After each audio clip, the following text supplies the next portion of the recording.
এ শোনা তোমরা তো না জনে ছাত্র তো গেছে গা কাকার তার সকাল সকাল দোকান খুলতে হইব সকাল সকাল দোকানে হইরো। ভাই সকাল সকাল আপনার দোকান খুললেন, আমি আপনার দোকানে আর আইতাম না।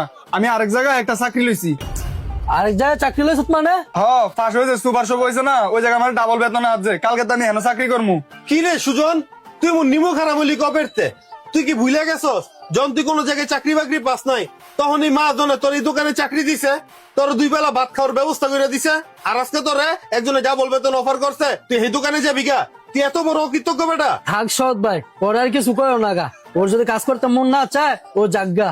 আরে মা জন যাওয়া না যাওয়া হলো পরের বিষয়, কিন্তু আপনার লোক এত বড় বেমানিটা কেমনে করলো এটা তো আমার মাথার ধরতেছে না। পরে ডাবল বেতন তো আরেকজন অফার করলো যাই মুগের লেগে আমাকে রক্ষা। শরৎ ভাই ফাঁক না কথা কম কন। হেন কইছে 2 জন লোক লাগবো, আমি আপনার কথা কইছি। হেরা কইছে আপনারও ডাবল বেতন দিব।